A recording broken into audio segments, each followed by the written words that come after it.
Our panel discussion called Design, What Now, What Next. So real quick, I would like to introduce everyone. My name is John McKinney. I co-founded a company called Ashe Avenue. We are sort of creative technologists, I suppose. What we do is we build, we service all types of different companies and agencies and startups and whatever. So we get to get our hands on a lot of different types of technologies, a lot of design, a lot of everything across the board. So we get to kind of be, sort of critics almost, I guess, of kind of what's going on in the world. So we're in a nice position for that. I think that's why these guys at Northside have graciously asked me to moderate this panel. So first to my right is Jessi Arrington, who we're just meeting right now for the first time. So pretty excited. Nice to meet you. Hi, nice to meet you. Jessi is I would say, color-obsessed designer who founded a company called Workspace a few years ago, based out of Dumbo. Workshop, sorry. That's okay. Faux pas. No problem. Yeah, it's been almost 10 years that, we actually started out in Manhattan, and then we had the good sense to move to Brooklyn, and it feels like home over here. Yeah.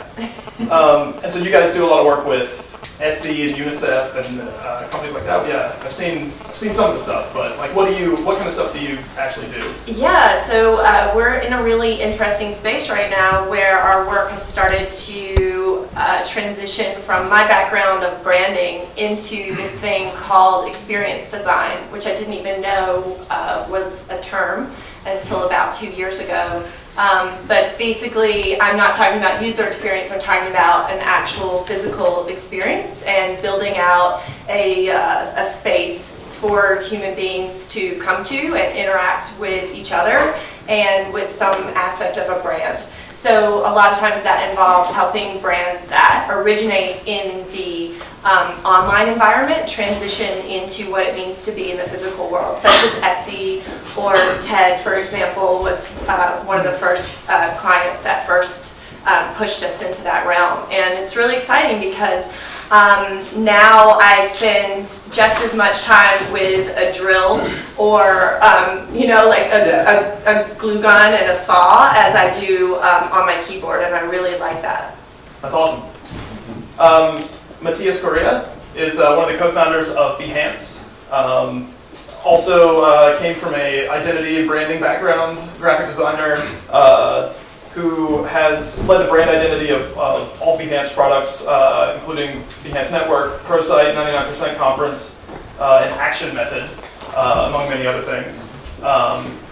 He has created a really unique, I think, space with Behance Network, which is a really, if you aren't familiar, it's a really awesome platform for designers and artists and people all around the world to sort of share ideas, collaborate, and promote their portfolio.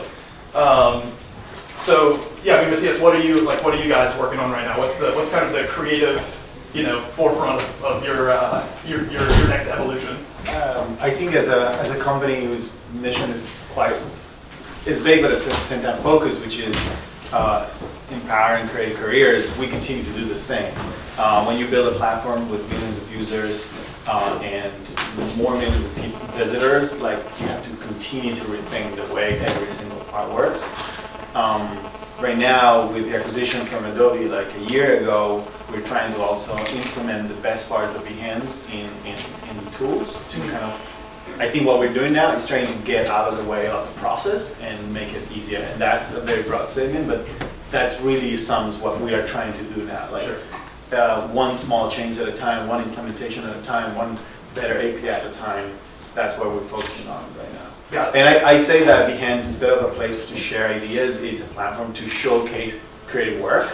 And it's not for designers and artists, it's for any type of creative endeavor. And then to collaborate and then to share ideas. So I think it's important that it's not like a place where you go and just share ideas. You put your work up and then you get better opportunities. Just to frame it Gotcha. So yeah, that's what we're doing now. Awesome. And then Ben, on the end down there, is one of the co-founders of a company called Ranger, based in Williamsburg as well. Those guys have started a shop, I think, that kind of was came out of the same sort of mindset as a company like ours, which was, there's a very strong market or a very saturated market even for design and really talented creative people especially in this city, Brooklyn and New York in general. But the technology that really delivers that stuff is typically lacking, especially in the corporate and in the advertising world. And so Ben and his guys have made a pretty strong run at servicing that industry in a very awesome and powerful way. I know you guys have done a lot of work with like HP, Google. What are kind of some of the more interesting things that you're working on now? So I mean, we work on like any number of projects, from very small projects up to obviously like Fortune 500 very large projects. And for us, it's always about sticking with that like bleeding edge, super innovative. We have a very small team. We like to be pretty fluid in how we work on things and the projects we work on, keep our developers interested. The things that we're dealing with now, there's a lot of canvas, there's a lot of like 3D. Again, the focus for our work is always to make sure that nothing becomes gimmicky. We're not trying to just look at what's out there and reproduce that. Our clients aren't really interested in that. It's more facilitating the innovation like transparently. So we'll take a lot of, clients will come in and be looking for some inspiration on the tech side. We deal primarily with design firms, and they don't necessarily have the what's going on in the tech world. So we will find out, do feasibility audits to make sure that what they want is actually possible within the timeline and all of that. Usually it's not. And then conversely, give them ideas and look at what are some potential things that their designers may not be looking at. What we focus on is not just development, but straddling that design and development. Everybody's kind of putting their developers and designers are kind of sitting closer together and all that. We try to take it a step further and just have our developers have that design sense. My background's in design as equally as it is in programming or management or anything like that. Well, that's an interesting point. One of the things that's come up kind of in our chats before this is about kind of how the design landscape is sort of becoming less about a very focused craft, a person that comes out of art school specifically, or like, someone who's studied graphic design. There's more of like a gray area now in terms of, those types of people. Like, people are much more versed in design and technology, design and, all sorts of things, and they can kind of fall into the sliding scale of what they're good at. So how have you guys seen that kind of affect your businesses and your creativity?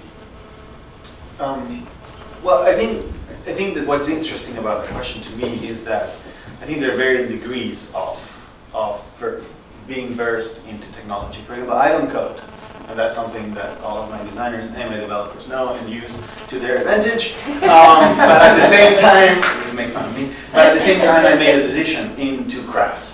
So I craft all the things, and I know that developing it's also a lifelong career. So for me, for example, I prefer to dive deeper into one thing that I love and understand, and I can get really, really good by not dividing my time into both, though that requires me to understand the part. Meaning, I understand what JavaScript does, how it works, what the limitations of it are. I understand PHP. Well, PHP, I understand what it is for, I can't write one line of code of PHP. But then it's almost like, does an interior designer know how to make a chair? No, probably not. But does he understand how to put it together with all things? Yes. And I think that there's a simple analogy, but you can think about an architect building a bridge, or an engineer figuring out how to build that. So I think there's different, architects that become engineers and excel at both, an amazing design architecture and amazing engineering. I don't think they exist, actually. That's, to me, how I see it as an architecture. You can design something amazingly, but someone else needs to figure out how to build that, and they're better than you.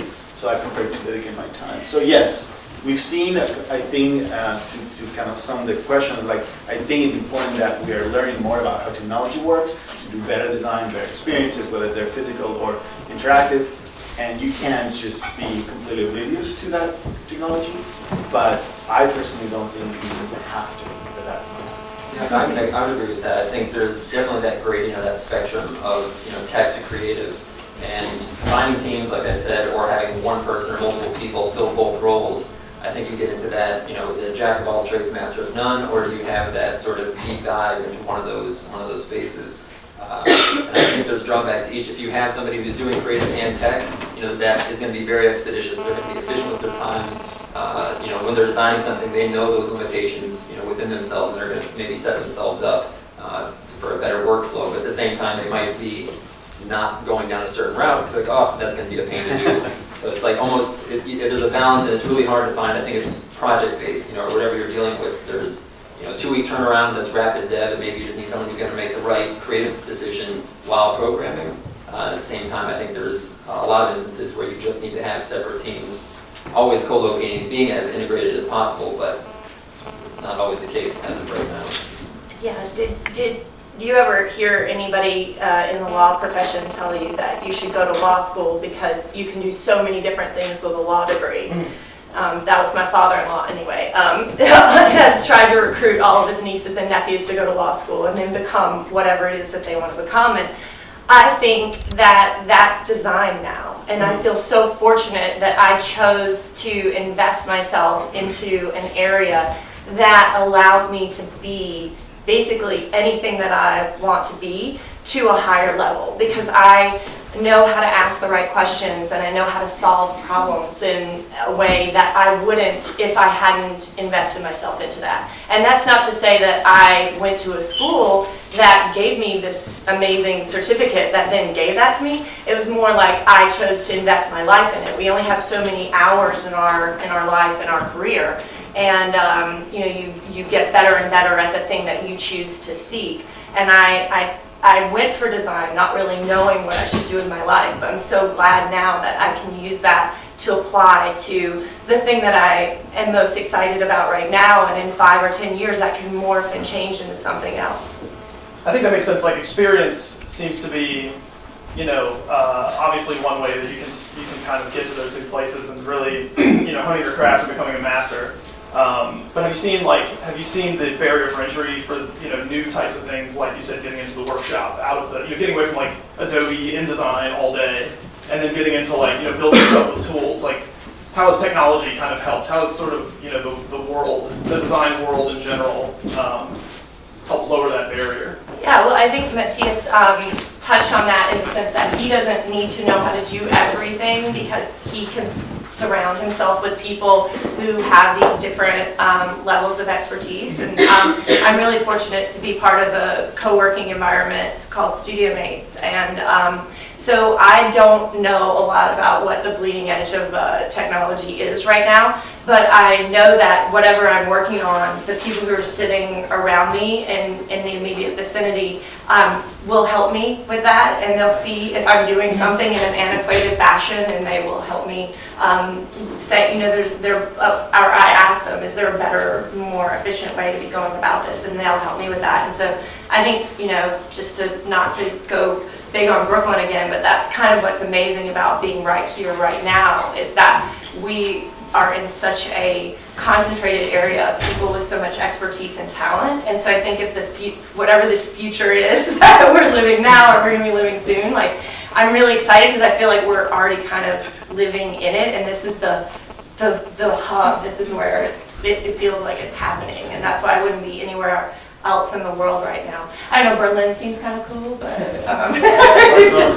Barcelona, I feel really good about. I feel like I'm just going to go back to the fact that I feel really fortunate to be in this vortex of space right now. Yeah, I think so. To another angle of that question, maybe for me, is how technology, meaning the internet itself, computers and software, app makers, like, we've generated new channels to put our ideas out. We generated new technologies to 3D print. Like 10 years ago, you could, but it was like ridiculously expensive. So yes, I think the evolution of technology has helped us move things faster. And now you can get your product out there, or even into a pitch to a partner or to a group of investors, or to just, or to public. Like, you can put it out there very quickly. And even if I look 7 years back when we were starting, there was an infant LinkedIn, an infant Facebook, there was no Instagram, there was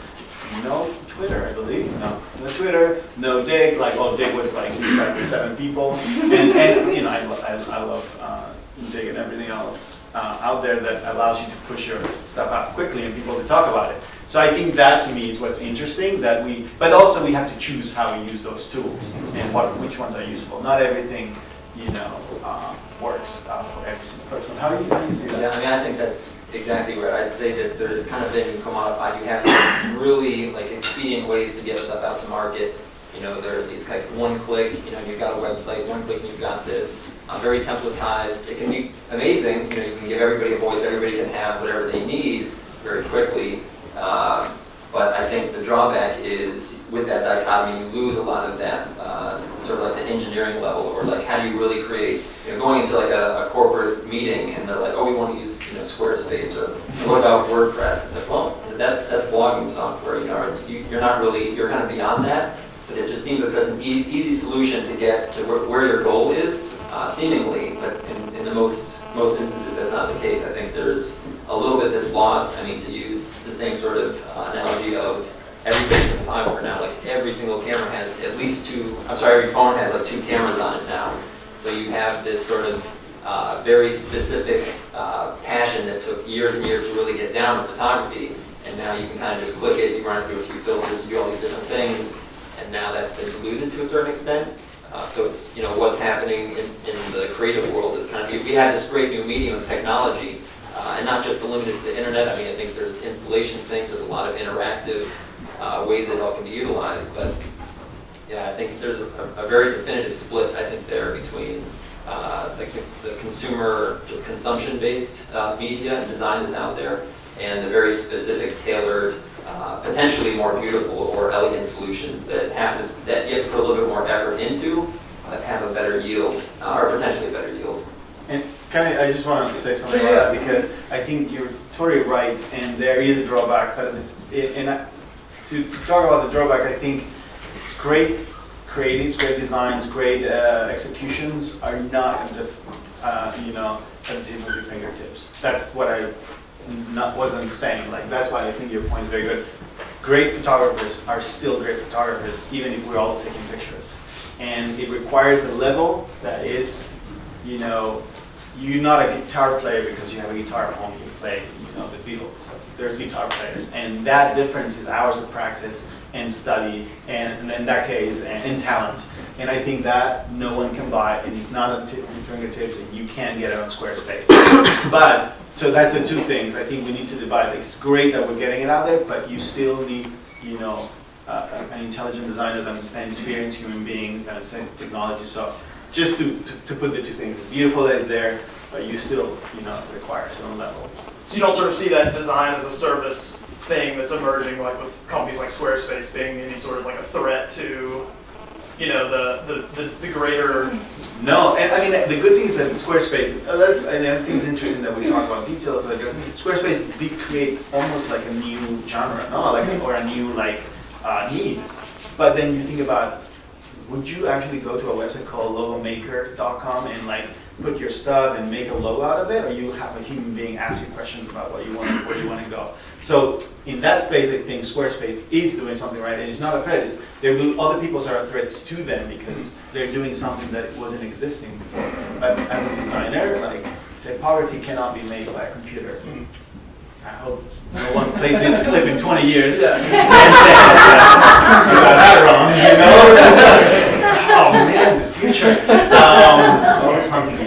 So, but yes, I still believe that there's, Massimo Mignelli passed away 10 days ago. So, and you can buy a program to do what he did, or Volrang, or Matteo Bologna, or many people that are still working. So.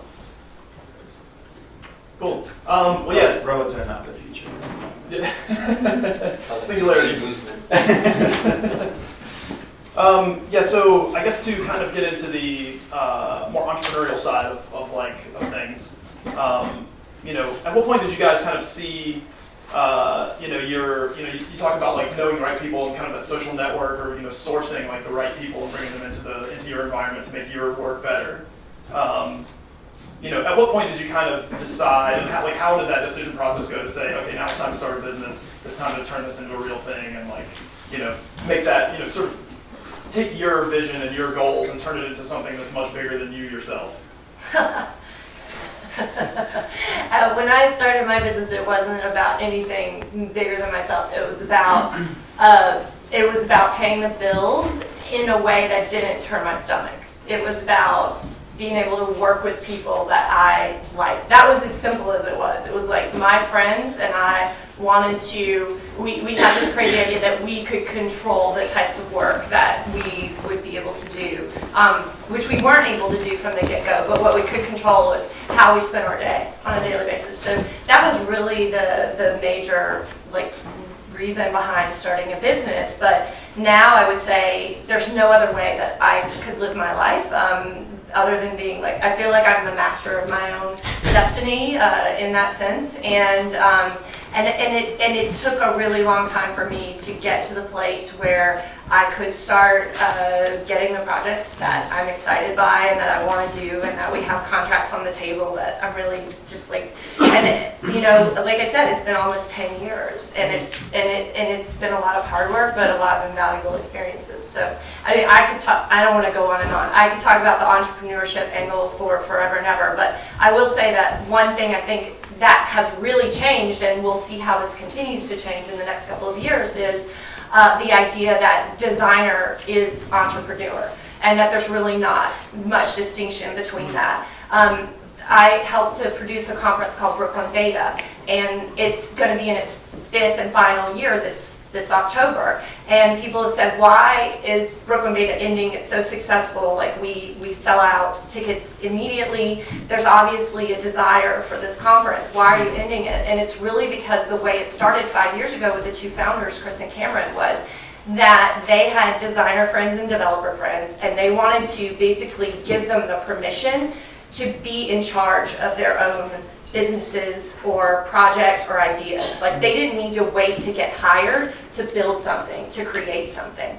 And that sounds so obvious now, but 5 years ago, that wasn't that obvious. And now it is. And how amazing is that we live in this place where, I mean, you're totally a part of this, where it's designer is CEO or design. I don't even care about CEO. It's just designer can not only call the shots, but then has the capabilities to gather the team and get the shit done. Yeah. I was just thinking when you were saying that entrepreneurship in a way, I mean, I'm sure that within entrepreneurship things have switched, but people were still starting businesses 5, 10, 20, 50 years ago. What that changed is the mentality. And through the technology, and because I think we're talking, through also, for example, Kickstarter, because there's many layers to this. I'm trying to articulate it properly because sometimes we focus on the internet product, which these tools can allow us to push it out there. But Kickstarter, for example, allows other types of companies to come out. And I think what has changed is not so much people still want to do businesses, is the mentality, the way we see ourselves, the way we see, I can do this. Before, people will tell you, no, you're not big enough, you don't have money. So because you don't have money, you are going to go work for someone else. Well, that's changed. That's what's, to me... Or you don't have the experience. Yeah, but who told you that you didn't have the experience? By the way, I think 100% of my community managers did not go to school for community management, and they're the best. Yeah. So one of my designers is a photographer, the other one is a painter, the other one actually studied design. So it's more or less about how we see ourselves and what we think we can do. And I think that now, when I say mentality of everyone, not only the people who give money, the people who start companies, and the people who are customers somehow or users of those companies, that mentality that globally is changing. And I think we're in a great epicenter for that. I think it's very easy to be in New York or to feel that. But I think it still needs to spread out more widely. Yeah, I mean, Rangers started out, it was very much a typical sort of scenario, I suppose, for most people. It grew beyond what I could handle as a freelancer. You started talking to other freelancers and started building a network of collaborators. And then it's just stepping stones. It was all about being slow and steady. Having been in the military for 6 years, it was always about the regiment and really doing things responsibly. Especially when you start hiring people, that you're responsible for those people. So bringing on, one person, one project, and building it out slowly. That was the key, and I think that split, whenever it was years ago, when they started having these one-click services, that we kind of identified, well, we have this opportunity to go in the other direction. How do we bill ourselves and get out there as a premium, tailored solution to the people who don't want to just, use one of these templatized solutions, which again are great for when you're using them. And so that's really the direction we took things, is staying small intentionally. We can bring our members, we can co-locate, we'll go to a client space and we'll work there for months. We go on several year-long projects or 2-week projects, it doesn't matter. We're picking the things that we think have the most potential. There's enough work out there, I don't even remember the resource, but there's like 6 development jobs or positions for every developer in New York. So we're getting the RFPs, we're getting the work coming in, and it was always just a matter of how fast you want to go. Are you in it just to try and not just pay the bills, but make it big, or build some piece of software that you're just going to sell off? And those are all options, and they're all kind of presented to you in different ways throughout the process. But I think holding strong to an original vision, ours just being really wanting to work on what is not just what's going on right now, but what's coming out next, as within the medium of technology. I like the idea that you move in with your clients, because I want to think of like Ranger showing up with the pup tents, and like having like a little camping stove, and you like move in with your clients. All of our employees have an axe, so we support their axe. Wait, I forgot to answer the question. I'm going to try to do it very quickly. Like, in a way, when I saw that is because I met Scott. Scott had this vision, which was big, but at the same time blurry. So together through design and entrepreneurship, like kind of honed it down. We worked for 9 months in different jobs. We had our own jobs, and then we would meet at nights and weekends for 9 months. And that was very, very long 9 months, but it's very rewarding. So at some point, he kind of, proposed to me, and it's very beautiful. But I say that very precisely because he took me out. He has, and he always had an entrepreneurship mindset. I was a designer, that's it. So he helped me see the ceiling. In my case, in my life, what I was living, the ceiling of a designer could be tall, but working for other people has a ceiling. And entrepreneurship, I haven't seen it yet. So to me, that's a mindset. It's my personal kind of analogy. But I think when you are your own boss, when you take the reins of what you're doing, no one can really tell you where you're going to stop. So how do you balance that type of that type of mentality with actually taking your hands off of being? It sounds like you all came from really freelance beginnings, or like design job beginnings. I know for me, like as a programmer, I spent years and years just writing lines of code, and it's something that I really love doing, but I don't do it anymore. Like now I'm just I do meetings and management, that kind of stuff, which is great. And planning and speccing and writing documents and stuff is fun, but I go crazy when I don't get my hands back on some code. So how do you kind of balance that? Do you have other creative outlets, or what's the secret sauce there? I don't think there's a secret sauce. I think each one needs to find their own way. I work on motorcycles, otherwise I would go nuts. It really comes down. It's also about systems and about design and about how things work and putting them apart and putting them back together. So to me, it's a pretty linear. Even it seems very far. It's very obvious to me, and then doing other things that other companies that I like to help with. But I think even within one, if you didn't have those hobbies or whatever within that space on Behance, I do work.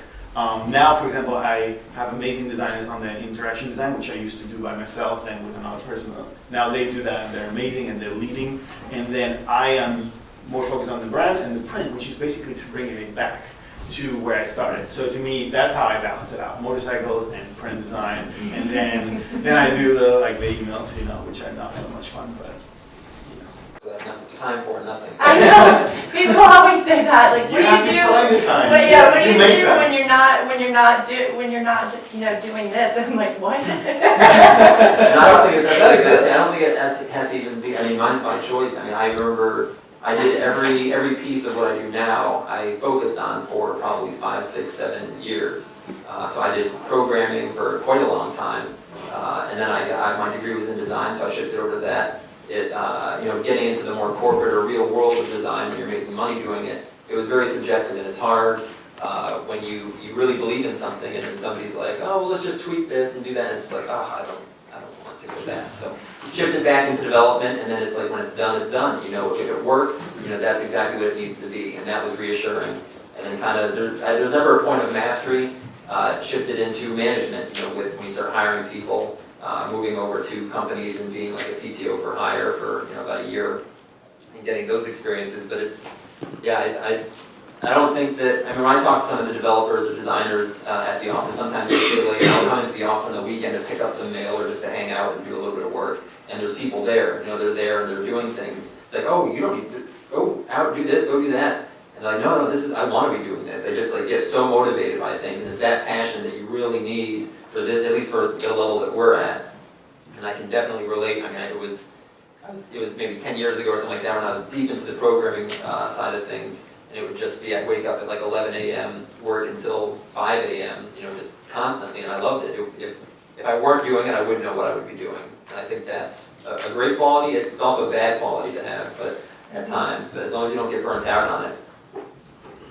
I mean, a big part of being a designer, like I was saying, is like you can apply design to so many different things, and I think one of the big things that you can apply design to is your own life, and you've designed into your life this ability to be able to work on these motorcycles because you find a certain amount of satisfaction and fulfillment through that. And so there must be something in my life that leads me to need to be like always like really in the throw of everything. And like I have, you know, I'm going to be working for the next 72 hours without any downtime on an event that starts tomorrow. And so I must have designed my life that way. To some degree, I must like that. But I think that there's a lot of psychology in design. There's a lot of like empathy in design. And so you have to turn that back around on yourself and figure out, you know, what is it that you thrive on as a human being, at least, you know, like in this era that you're in this moment. And so I'm saying like this, you know, 2-3 years, like what is it that you're thriving on, and set up your life and structure your business around things that way. I learned that I do not enjoy having employees. After having some amazing employees, and the way that I found that out is like my employee would go on vacation and I would be thrilled. I'd be like, oh my God, I can come into work and all I have to think about is how I'm going to get stuff done. And I don't have to think about making sure that somebody else has something valuable to do. And I was like, that's really a sign. So rather than any employees right now, we've sort of structured our business around partners. And so we've built out our partners so that everybody's operating on this level of being totally, you know, in charge of their own, all the projects are their own in that sense. So it has held back our company in some ways because we're not big enough for certain things, but it's the life that I want to lead, and I have to believe that there's enough work out there and there's enough of the types of clients out there that are willing to take like a really small, powerful team over a team that can like handle every aspect of something. That's one real quick thing. I think talking about, you know, trying to come up with, if this is your work and it is this like huge engagement where you're working all these hours per day, whatever it is, no one's going to disagree. I wouldn't think that, you know, balance is the key part of that. I think a lot of people take balance and they kind of see it as this homogenized, you know, I'm going to work this per day and then I'm going to go home and do this to kind of balance it out.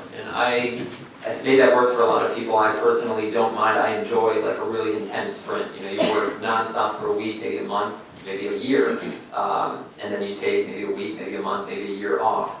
And that's been really important. You know, we have a lot of people, you know, working at Ranger that are European, you know, from very, very northern Sweden, things like that. And it's like, oh, well, I don't want to take this bonus, can I just get some time off? And they end up like getting like 2.5 months off, which just seems absurd and it's kind of hard to work around, but you know, that's, we want to appeal that. That's if somebody wants to. Europeans, we get it. So, I mean, if somebody wants to take that long a period of time off and then they want to really go gung-ho before that, I mean, I think it's all about finding what your balance is, but it doesn't have to be this sort of granular day in and day out, because then you build a routine and then it just feels as monotonous as working constantly. I love that you're saying that, because I was going to say, when you were talking actually, I was thinking about, I figured out the older I get, like, I figured clearly more out. What I figured out is that I have a limited amount of design power. in my brain every day. You can sit down for 15 hours or 12, but you're not designing good stuff for 12. Unless if you do that, talk to me, I have a job for you. But I think it's creativity. We're talking about, so you can talk about development, I'm not sure how that works, and maybe you should talk about creativity. We can crank, but at some point, I know I'm doing crap. So I should go home before I start doing crap also, because there's a lot of psychology in design, meaning you need to feel like you're moving forward, you need to feel like you're doing productive work, that the work you're doing is good. So I figured out now that sometimes I don't start working right away. I come in the morning, it's like, I have to do this design. It kind of, I know when I'm ready, because if I have 3 things to email, if I don't get those out, I'm not gonna be in the mindset. So find the way, the balance to me is finding how you work. And that's the problem with working in cubicles or in companies where like, you're gonna design from 9 to 5 or 7 or 8. It's like, fuck, I I don't even think that exists anymore. Does that exist anymore? Oh, yeah. I don't know. I mean, do you guys, who is working in an environment like that right now? Nobody. No, some people. You don't have to say it. I I think it exists. I I don't want to know. name companies. No, They're here on Thursday, so clearly.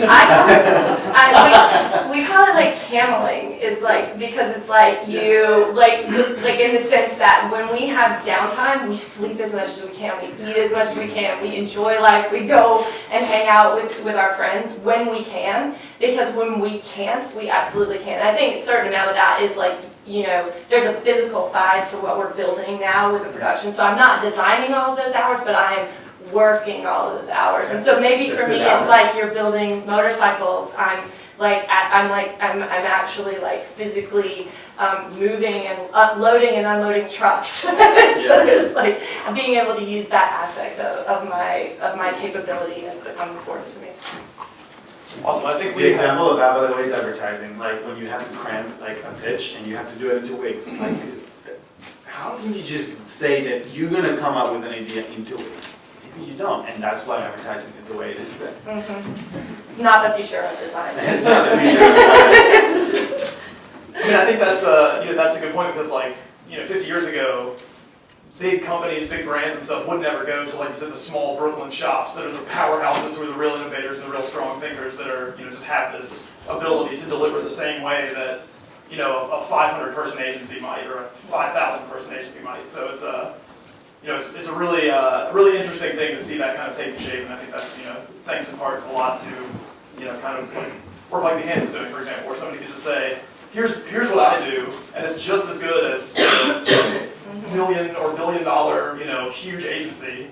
Well, sometimes the creative who's making the work for the agency, it's not in the agency. So if you think, how can you make that equation better? I'm sure everyone's figured it out now. So that's what we're trying to do. So, Fascinating times. All right, so future is now. We have about 5 minutes for some questions. So my question is about kind of the frontier of design experience. We've seen, or it seems that the Oculus Rift VR headset is optimized for men's physical perceptions. Do you guys see anything sort of on the with more emphasis or attention towards designing for gender? I think there's a lot of things out there speaking to that. I mean, the Tesla, the Model X, they just released something saying they're, redesigning aspects of it to be more female-friendly. I think everything kind of has a perception to it. How you break out of that perception is up to the person who's designing or in charge. I mean, a lot of people maybe don't care about that, or they want to hear to a specific audience for financial reasons or whatever it might be. Is that based on the physiology of human beings or There was an the article. psychology of gender? Oh, in this particular case, they had a spatial perception problem where women actually get seasick when they use the headset. But it was basically designed for men's perception. I mean, we've been designing for men and women all the time. Well, but it's very interesting that but there are, in terms of like, and maybe industrial design, but definitely in development world, it has a larger percentage of men than women in it. And it's really great that there have been initiatives to try to solve for that. But like one of the aspects that we talk about at Brooklyn Data is that it's really hard. Sometimes people want to design for themselves. And so it's who's designing it. They're going to design it for themselves. And so I think that you know, whoever it's such a case-by-case basis, but starting to really get that empathy and thinking beyond designing just for yourself, really understanding who your audience is. So if your audience is strictly men, then that is one thing. But if you need to understand that there's this whole broader audience out there and you need to start designing for that audience, then you either need a representative of that audience in some way on the team, or you need really empathetic designers. Yeah, I think it's a hard question to ask because if we were designing stairs for tall people or short people, then we have to change them every time someone comes into the room. So I'm not sure how to answer the question. We do have to talk about very, very particular case. And in web design, I don't think gender, well, maybe I'm wrong. Maybe gender matters, but how do you design a gender-sensitive website? Like, you have to input your gender? Do you want to input your gender? Do you want to tell people that you are female or a male? You know, I don't know. We never ask for that stuff because I think it's irrelevant in creative work. The work speaks for itself, and sometimes you can see the gender in the work, and that's also beautiful as well. So I don't know. Yeah. To your point on physiology, I think there's physical things that may or may not be different, but as with anything, humans like to compartmentalize things and kind of name them and put them in certain buckets. But as with anything, gender included, there really isn't this sort of Boolean, it's your male or female. And that increasingly is becoming more, in the public eye. So when you start making that realization, it's like, well, what are we going to make a version for every different permutation of gender or for, culture, or, I think it's, you have the one-size-fits-all approach, and then you have demographics that people are shooting for, again, within their company, and I don't necessarily know what the correct way of dealing with it is, because you can't just get rid of all naming or categorization, but at the same time, you want things to be tailored to, and people to all feel accepted by a technology or a specific product. Any more? Next question? Anybody?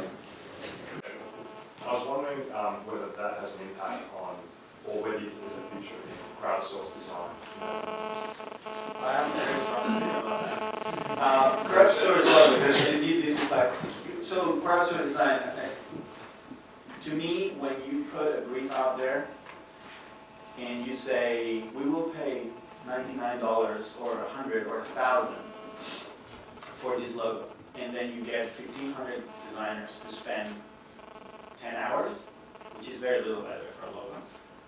I'm not going to make it up, that's why I'm a designer, but that divided by 1,500 comes to a sense. It's worse than the worst paid job ever, but at the same time retrieves garbage. Because no one, I shouldn't put too much time because it's only $1,500. So so crowdsourced design like that, if that's what you're talking about, I think it's not only not the future, but it's just it's negative for everyone, for the people who get the work, and for the people who are doing the work, and for the perception of the rest. Yeah, we don't, I just, as a personal belief, I don't subscribe to spec work. And just because I think it's bad for the design industry, and that falls inside spec work to me. And you would have a hard time convincing me otherwise. And I just have that's where I fall on it. No, we do not, I don't do spec work. Yeah, that's so. But, there might be a case on the other side of it, but that's how I fall on it, yeah.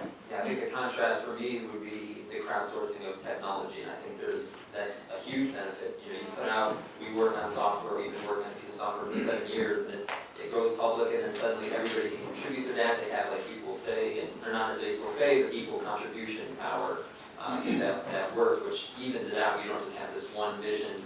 One vision is really useful for design. You don't want to start mudding things up with, everybody gets their say, and then suddenly it's just this amalgam of whatever. But with technology, it adds a lot of stability, and it kind of brings together a community, they're all really beneficial things in that respect. But on the other side, there's the crowdsourcing of opinion, like the Gap logo, that was a year ago. I thought that was great. People talking about what they feel about a certain brand. I thought that was interesting, and to me, that's good crowdsourcing. And I think we see that through technology right now. People have a say, and that changes things. And I think that's, to me, the right kind of crowdsourcing that we want to do. Yeah, I mean, I think, it just seems like there's two sides to that coin. There's crowdsourcing and there's community. And Yes. community is where you get a lot of really good, where you can, it's not so much like an inundation of just like crappy designs, crappy logo designs. I think that's much more, here's something really awesome I did that you might be able to incorporate into your idea. And then that becomes, like part of the bigger, everything kind of just helps each other and it just becomes more and more of a powerful machine. Yeah, so I think we have time for one more question. Back there.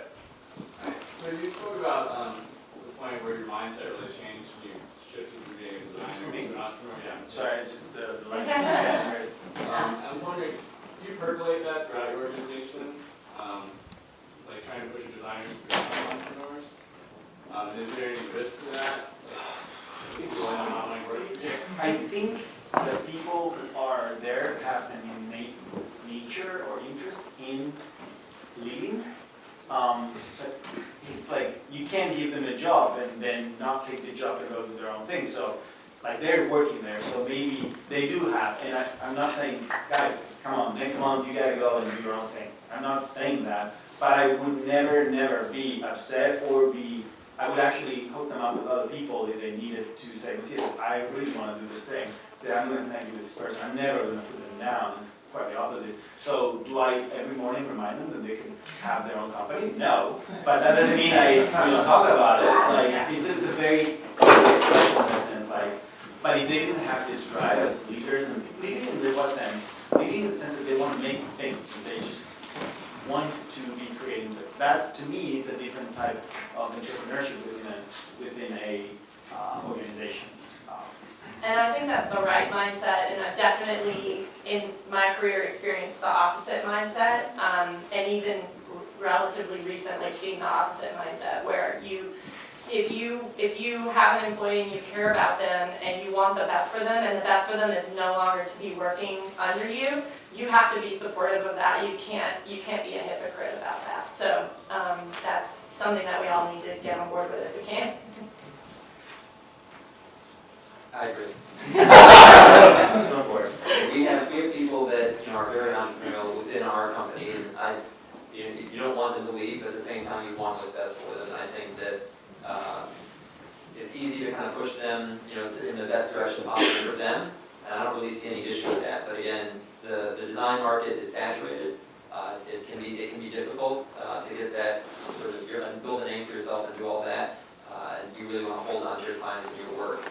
I've seen, on the creative side, I've been working for a lot of people that you just get no acknowledgement for the work you've done. It entirely goes to your company. So I think acknowledging work, even if it means they might try and go directly to that person, they might try. Who knows where things are going to go? But I think as long as you stay honest and upfront with both the people you're working with and working for, on the tech side, if they want to go out and try their own thing, I think there's enough room to collaborate, even if they're their own entity outside of whatever we have. I mean, that's exactly how I started my company. I was working for an agency in probably 2004 or 5, and just kind of approached the owners with a sort of somewhat of a loose business plan, not even a business plan, just an idea. And they were very supportive of that, and they said, this is a really good idea. Let's do this, and they became co-founders in the company. So there are always interesting ways and interesting opportunities. Like basically, if you're an entrepreneurial person, then you figure out how to make those types of things work. You figure out who you know, how you can leverage that stuff, and how you can get yourself off the ground, bootstrapped, where the money's going to come from, where the people are going to come from. And if that's in your immediate circle at your job, then it's like I said, something you got to be open and able to communicate about. But it can certainly be a good opportunity. I think on that note, we wrap up.